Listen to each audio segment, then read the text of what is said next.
Na minha oração, eu falei que o pastor Ismael tinha vindo de São Paulo. Na verdade, é de Belo Horizonte, né? Ele está agora em Belo Horizonte. Ele saiu de São Paulo e está morando agora em Belo Horizonte. Vamos ficar em pé, irmãos. Vamos fazer a leitura da palavra de Deus.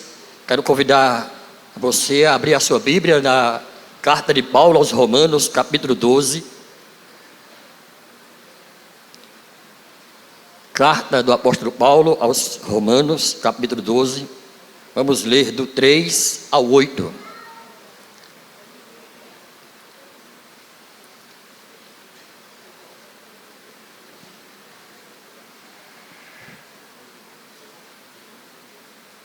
O devido uso de dons espirituais. Porque pela graça que me foi dada, digo a cada um dentre vós, que não pense de si mesmo além do que convém.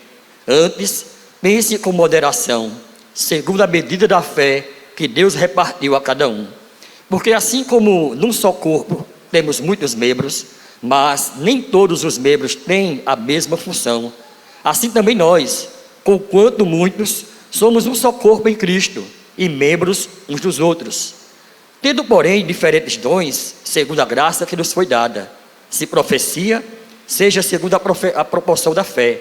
Se ministério, dediquemo-nos ao ministério.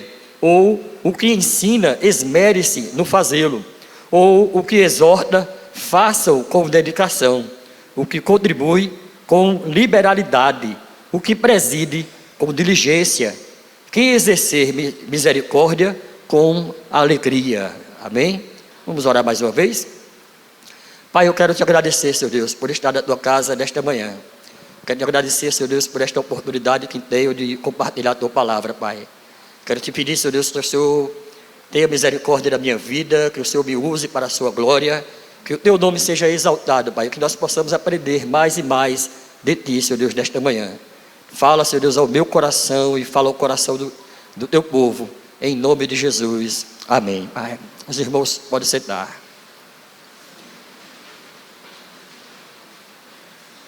Qual era o contexto geral desta carta de Paulo, no capítulo 12?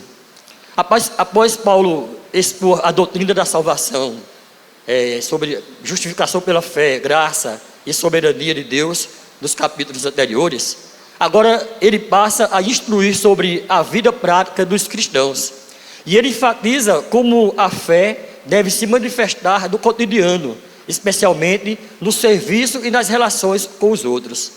A primeira parte deste capítulo, ele trata da nossa vida, da nossa nova vida, os versículos 1 e 2. Na segunda parte, ele trata dos dons espirituais e de como devemos usá-los em nossa vida, em nosso dia a dia. E isso é dos versículos 3 a 8, como nós lemos. E finaliza tratando sobre as virtudes, fazendo algumas recomendações e dando alguns conselhos, dos versículos 9 ao 21, encerrando esta carta. Então, nesta manhã eu quero trabalhar sobre os dons. E começo declarando que fazemos parte do corpo de Cristo, pelo mérito de Cristo. Nós não fazemos parte do corpo de Cristo por qualquer mérito nosso. Não é por escolha nossa, não é porque somos boizinhos, não é porque eu tenho uma estrela na testa, não é por isso. Mas nós fazemos parte do corpo de Cristo através do novo nascimento por causa do mérito de Cristo. Única e exclusivamente por causa do mérito de Cristo. Então, se você é crente, se você faz parte do reino de Deus, você faz parte do corpo de Cristo por causa dele mesmo, por causa dos seus méritos. Paulo ensina, irmãos, que cada membro do corpo de Cristo tem uma função única, mas com diversos dons. Cada um de nós temos uma função específica, e ele usa o corpo para exemplificar. O nosso corpo tem muitos membros, e se a gente olhar uns para os outros, vamos ver cada membro externo. E cada membro externo tem a sua funcionalidade. Cada membro externo tem a sua função, né? Mãos, pés, pernas, braços. Mas também há os órgãos internos que a gente não vê. E cada um deles, por mais simples que pareça, ele faz a diferença, né? Eu ouvi uma vez que quem tem problema de labirintite, o problema da labirintite é algo tão simples, que eu fico espantado. O problema de labirintite é falta de pelo dentro dos tímpanos. Lá dos tímpanos tem um pelozinho, alguma coisa assim, que faz com que a gente tenha equilíbrio do nosso corpo. E por falta desse pelo, desses pelozinhos, aí é que vem as crises de labirintite. Eu fiquei impressionado com essa história, com esse fato. Você imagina, irmãos, o órgão mais simples que nós temos tem sua função. Então nós todos dentro da igreja temos uma função. Por mais que você ache que você é simples, por mais que você ache que você não tem o que dar, você tem uma função no reino de Deus. E nesta manhã nós vamos trabalhar alguns, quem sabe você tem esse dom e não sabe. Paulo aqui ele fala em 7 dons. E esses 7 dons aqui está relacionado ao serviço da igreja, ao trabalho no templo, a fazer parte do corpo de Cristo. Claro que tem outros dons, lá em Coríntios eles citam, que são os dons espirituais, e não são esses dons que eu quero tratar dessa manhã, mas queremos tratar, como falei, sobre os dons que estão usados dentro do templo, no serviço do templo. Os versículos 6 e 8 nos diz o seguinte: tendo, porém, diferentes dons, segundo a graça que nos foi dada, se profecia, seja segundo a proporção da fé, se ministério, dediquemo-nos ao ministério, ou o que ensina, esmere-se no fazê-lo, ou o que exorta, faça-o com dedicação, o que contribui com liberalidade, o que preside com diligência, quem exerce misericórdia com alegria. Eu quero trabalhar um a um. Paulo lista vários dons e destaca que cada um deve ser usado de forma diligente e sincera. Os dons não são dados para benefício pessoal, mas para o crescimento da igreja. Se você tem um dom, se nós temos um dom, não é para que a gente bata do peito e diga assim: eu sou útil na casa de Deus. Não. Eu sou melhor do que você. Eu sou maior do que você. Não.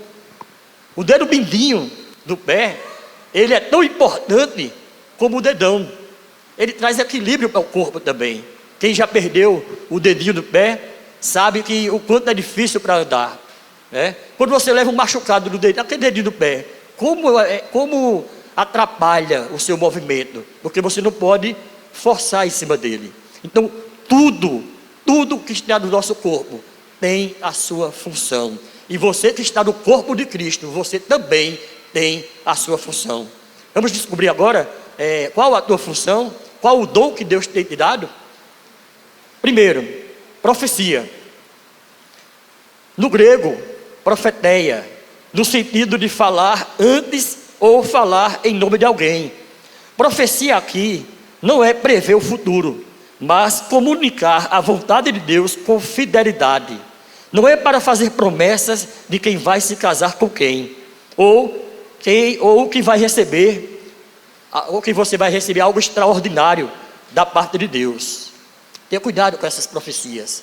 A profecia, ela não é para casamento. Aliás, se eu fosse olhar para isso, né, a profecia que me deram quando eu era solteiro, não foi com Cristina que eu iria casar, né? Era com outra pessoa que já casou com outro homem, e eu também casei com Cristina. Então, profecia não é para unir pessoas, não é.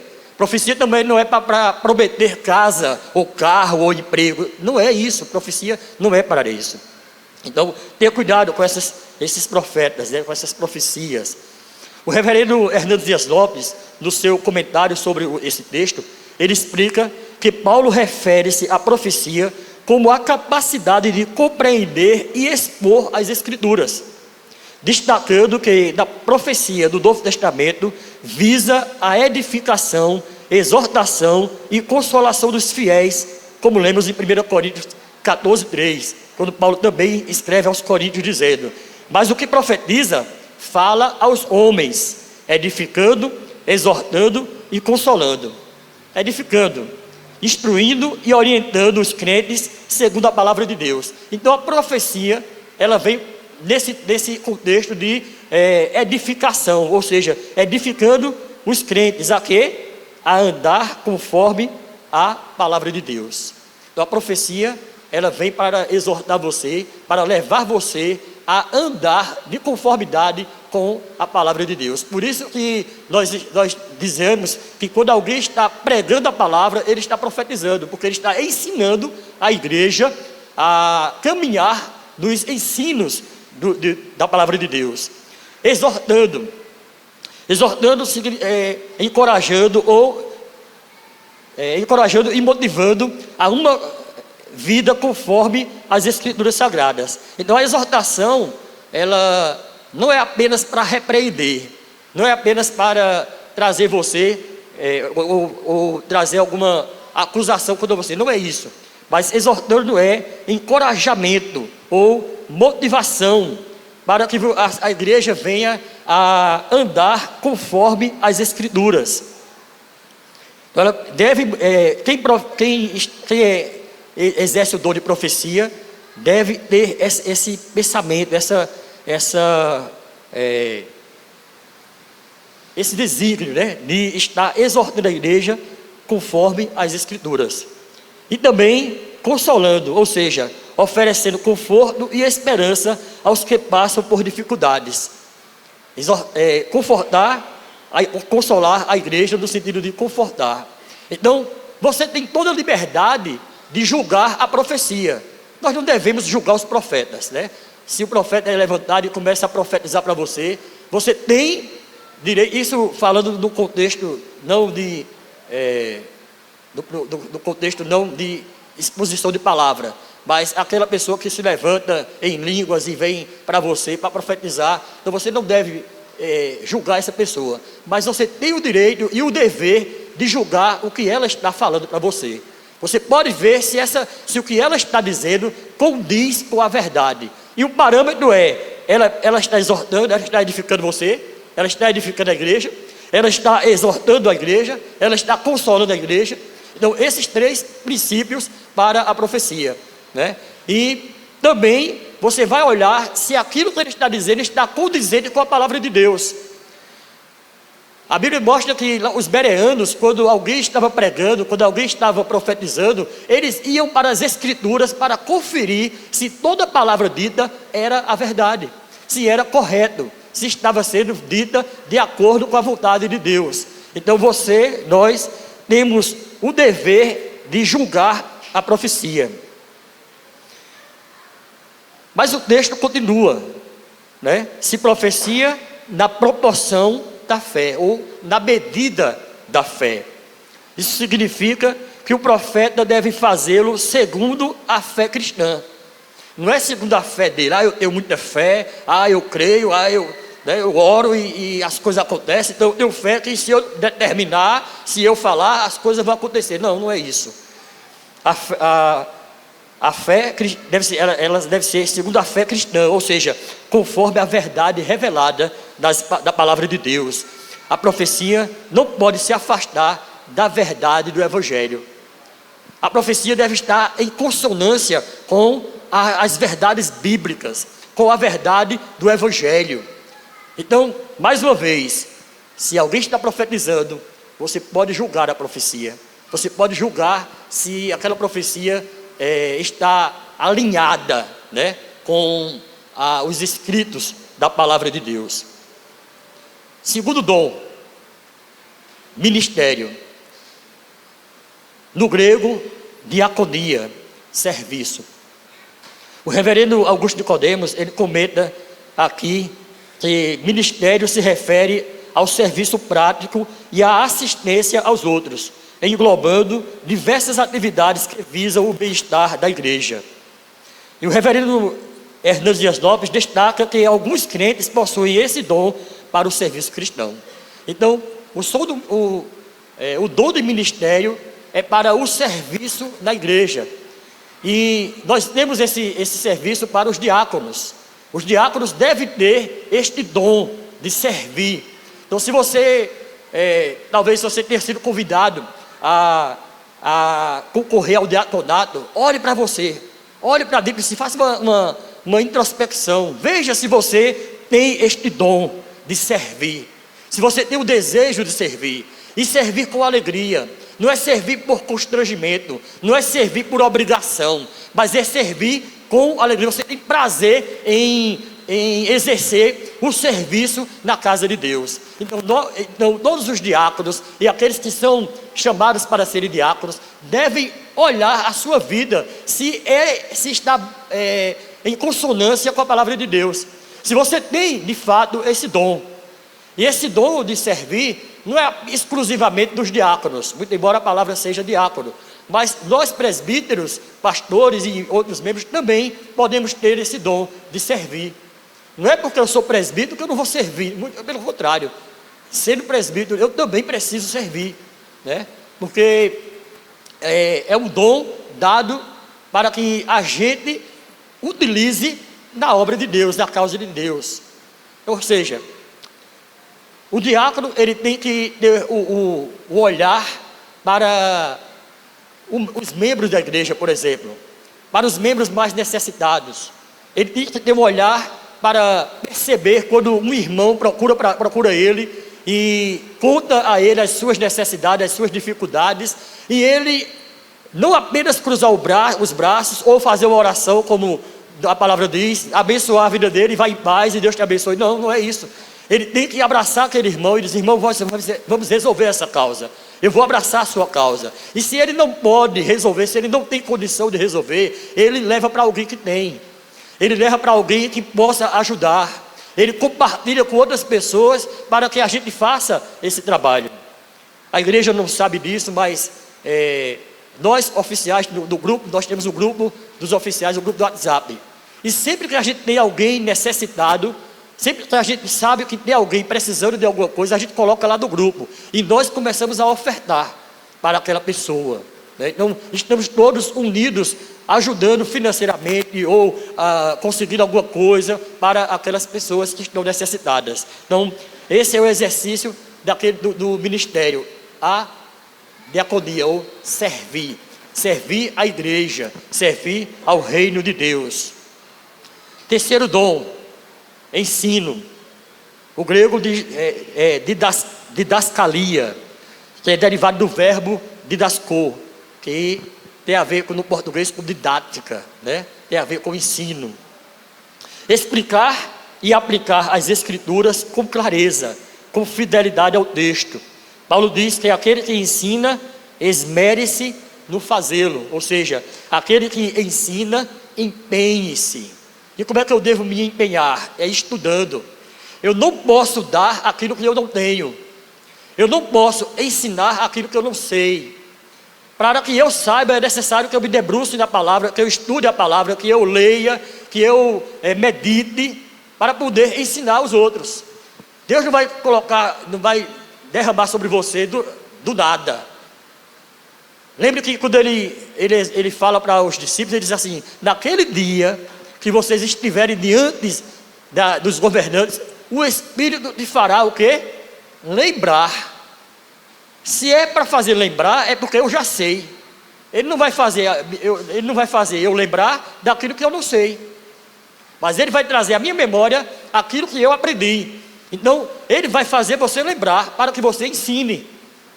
Mas é necessário que você estude, que você medite na palavra. Então o dom do ensino é para que a gente ensine a igreja de maneira fiel às escrituras, fiel à palavra de Deus. Irmãos, tem muita gente ensinando coisas aí terríveis no Instagram, no Facebook, no YouTube, coisas horríveis, irmãos. Cada interpretação, né? Não é uma exegese, é uma exegese. Cada coisa terrível. Gente que lê o texto e entende aquele texto e vai, né? Nós vimos há poucos dias aí um que se prostituiu com a esposa porque leu que estava dizendo que era para ele pegar uma mulher e combinar com ela, quando o texto não dizia aquilo. Ele interpretou errado, leu de forma errada. E a Bíblia mesmo repreende isso, e ele assim mesmo foi lá e o marido aceitou, o marido concordou que o pastor ficasse com a mulher dele. Porque o pastor disse que a Bíblia estava dizendo que era para ficar. Então, tenha cuidado com esses ensinos. Volta à história dos bereanos. Olhe, confira se está de acordo com a palavra de Deus. Nós somos seres humanos, irmãos. Nós que estudamos a palavra também podemos cair no erro. E alguém pode perceber e dizer: ó, meu irmão, aquilo que você falou não é bem assim. Aquilo que você falou não é esse sentido, né? Nós também podemos cair no erro. Então devemos ter cuidado com o que ouvimos, principalmente na internet. Quarto dom, exortação, paracleses. Tem vários significados, como motivar, encorajar e consolar os outros. Ele está ligado também ao dom de profecia, né?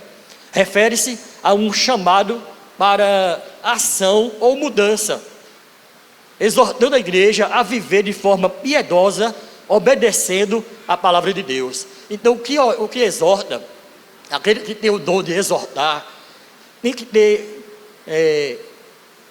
que motivar a igreja a buscar mais e mais a presença de Deus. E normalmente esse exercício do dom de exortação, ele se dá quando nós percebemos que a igreja está caminhando de forma errada, que a igreja está abraçando coisas estranhas, ou que está faltando em alguma coisa. Então nós devemos, com amor, exortar a igreja a voltar para a palavra, a voltar à presença de Deus, a caminhar na presença de Deus.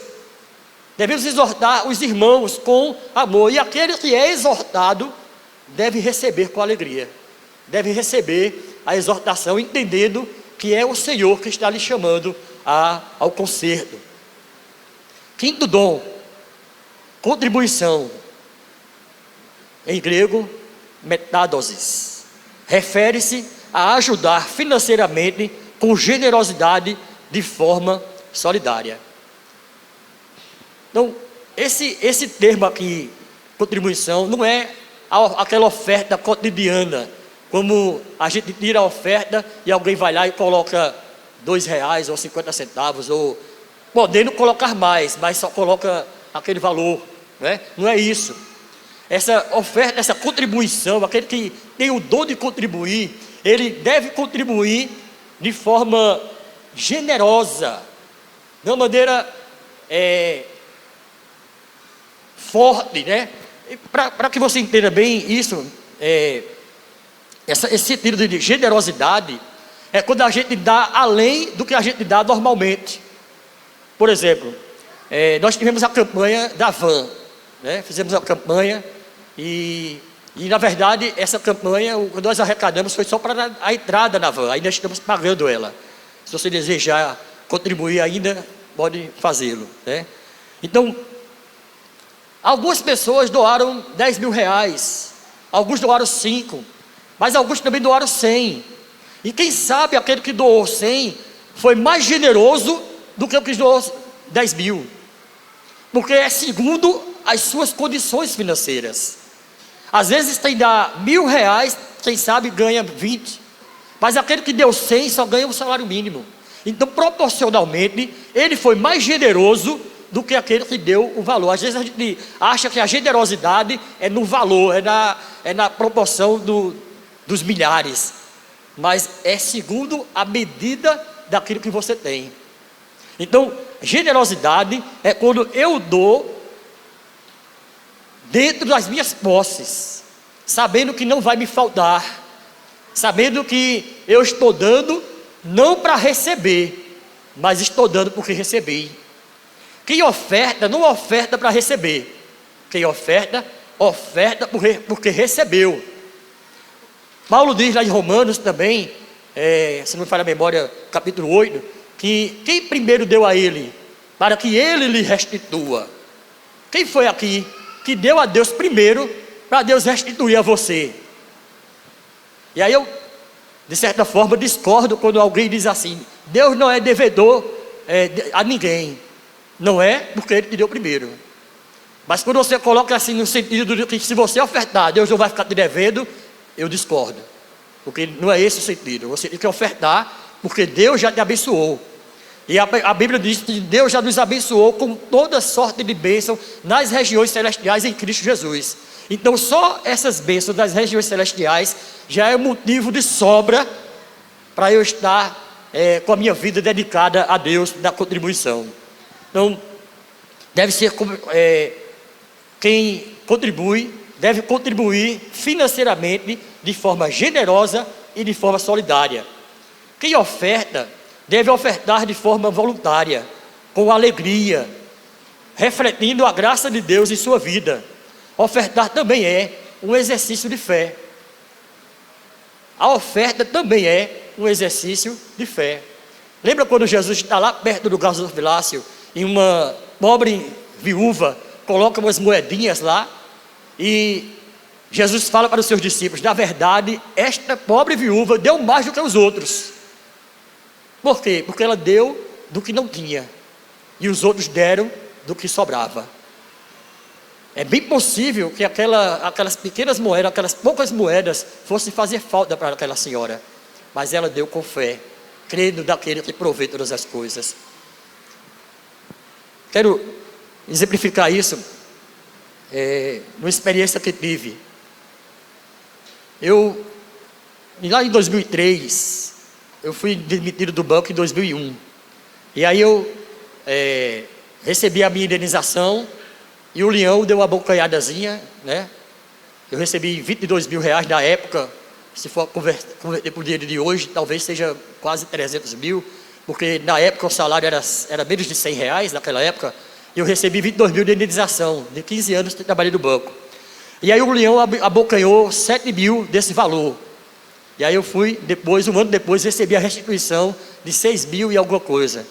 E eu não tinha carro, eu estava sem carro nessa época, eu estava andando de moto, eu tinha apenas a moto, com 2 filhos e a esposa para vir para a igreja, para fazer as coisas, e era bem difícil. E aí eu digo, esse dinheiro vai ser para comprar o carro. E no ano de 2003, nós estávamos na Consciência Cristã, e o pastor Euder fez aquela campanha, não sei quantos lembram dessa campanha, a primeira vez que ele fez essa campanha, e ele começou a chamar aqueles que poderiam ofertar com R$1.000 para suprir as despesas do evento. E quando ele estava chamando as pessoas para ofertar, o Espírito estava falando para mim, para eu dar a minha oferta, para eu ofertar também. E eu fiquei agoniado, né? Vamos dizer assim. Era R$1.000, ou seja, quase 10 salários ali. Então ele estava abrindo para quem pudesse e desejasse fazer essa oferta. E ali o Espírito Santo começou a me incomodar, me inquietar para eu dar essa oferta. E eu fiquei resistindo. E sabe quando você quer fugir do canto, você olha para um lado e para outro? E quando eu olhei para trás, aí tem um irmão lá da presbiteriana, ele é bem gracioso, né? Aí ele olhou para mim e fez, vai, sorrindo. E eu fiquei bem sério, eu não ri. Porque eu entendi que aquele vai dele, ele podia estar brincando. Mas eu entendi que era o Espírito Santo confirmando a palavra que ele estava colocando no meu coração para eu ir. E aí eu baixei minha cabeça e eu falei ao Senhor, tá bom, Senhor. Eu queria comprar um carro de 6 mil, mas tudo bem, eu compro um de 5. E aí me levantei e dei a minha oferta. E Deus abençoou de uma forma que eu comprei um carro por 8 mil e ainda fiquei com dinheiro no banco. Como eu não sei, só que foi assim, né? Isso aconteceu. Então, Deus faz os milagres. Não é para isso que a gente oferta. Não é para que Deus me abençoe, mas é porque Ele já me abençoou. Deve ser este o meu sentimento. Não por constrangimento, a não ser que este constrangimento venha pelo Espírito Santo, como foi no meu caso. Mas não é uma pessoa te constrangendo, dizendo a você que você tem que ofertar, que você não tem fé, que você... Não. Isso é uma obra do Espírito Santo. E quem oferta, deve ofertar com fé e alegre, crendo que nada vai lhe faltar. Amém? Sexto dom. Preside. prostabenos, no grego, significa estar à frente, liderar, supervisionar ou governar no sentido de exercer autoridade. Quem preside deve fazer com responsabilidade e zelo. Quem está à frente de um departamento, quem está presidindo algo, deve fazer com zelo, sabendo que aquilo que está fazendo é para a obra de Deus, é para o reino de Deus. E ele não deve fazer isto por vanglória, para se exaltar diante dos outros, mas com humildade, sabendo que o serviço na casa de Deus é para glorificar a Deus. Então tudo que nós fazemos na casa de Deus, seja como presidente de departamento, seja como zelador da igreja, tudo o que nós fazemos, devemos fazer com alegria, devemos fazer como para o Senhor. Então o que presida com sabedoria, com zelo, com responsabilidade, sabendo que aquilo que você está governando, aquilo que você está presidindo, pertence ao Senhor, pertence a Deus, e que você vai prestar conta do seu serviço a Deus. Nós iremos prestar conta desses dons que Deus nos deu um dia a Ele, né? Prestaremos conta. 7º dom, misericórdia, Hélios, ajudar os necessitados com compaixão e alegria. O dom de misericórdia leva a você olhar para a pessoa necessitada com um olhar de compaixão, ou seja, você vai estar se colocando no lugar da pessoa. Olhar com compaixão é se colocar no lugar do outro, sentindo a necessidade do outro, sentindo a dor do outro. Isso não é um dom para qualquer um não, irmãos. Não é qualquer pessoa que tem esse dom de misericórdia não. A pessoa que tem o dom de misericórdia, ela sofre com aquele que está sofrendo, ela sofre com a dor dele, e ela não descansa enquanto ela não resolver aquele problema. Ela não descansa enquanto ela não conseguir ajudar aquela pessoa. Então o dom de misericórdia, ele também está dentro da igreja, e às vezes é um dom calado, ninguém vê, ninguém percebe. Ele é feito nas escondidas, só vai perceber quem está sendo agraciado ou quem está recebendo aquela ajuda. Amém? Então, vamos ver quais são os 7 dons. Primeiro, já esqueceram? Primeiro, profecia. Segundo, ministério, serviço. Terceiro, ensino. Quarto, exortação. Quinto, contribuição. Sexto, presidir. E 7º, misericórdia. É fácil para mim, estou com a lista aqui, né? Para lembrar isso tudo, mas está aqui na Bíblia também, você pode acompanhar. Quero, irmãos, encerrar trazendo algumas aplicações práticas sobre os dons. Primeiro, devemos reconhecer que recebemos os dons para servir ao reino de Deus, ou seja, para servir à igreja. Cada cristão tem um dom específico. Identificar e desenvolver esse dom é essencial para o crescimento pessoal e o crescimento do corpo de Cristo. Então você tem um dom, Deus tem usado você, ou Deus quer usar você, e você precisa se dispor a isso. Segundo, servir com humildade e amor. Os dons devem ser exercidos sem orgulho. A humildade mantém o corpo de Cristo unido e saudável. Então, se Deus te usa em determinado dom, se esse dom aparece ou não tenha orgulho desse dom. Use ele com humildade. Use ele sem bater no peito. Use ele sem fazer propaganda. Use ele na presença de Deus com humildade. E Deus vai continuar te usando neste dom que você tem. Terceiro, valorizar os diversos tipos de dons na igreja. Assim como o corpo tem diferentes membros, a igreja precisa de diversos dons para funcionar plenamente. Todos são importantes no crescimento da igreja. Como disse no início, todos os dons são importantes no crescimento da igreja, no crescimento do reino de Deus. E por fim, Paulo nos ensina que o serviço cristão é uma expressão do amor de Deus em nossas vidas, para edificação da sua igreja, da igreja dele. quando usamos nossos dons com dedicação e humildade, o corpo de Cristo cresce em unidade e maturidade. Amém? Então que Ele, o Espírito Santo, nesta manhã, possa estar mostrando a você, revelando a você, que dom você tem para trabalhar na obra de Deus. Que Ele nos abençoe, em nome de Jesus. Amém.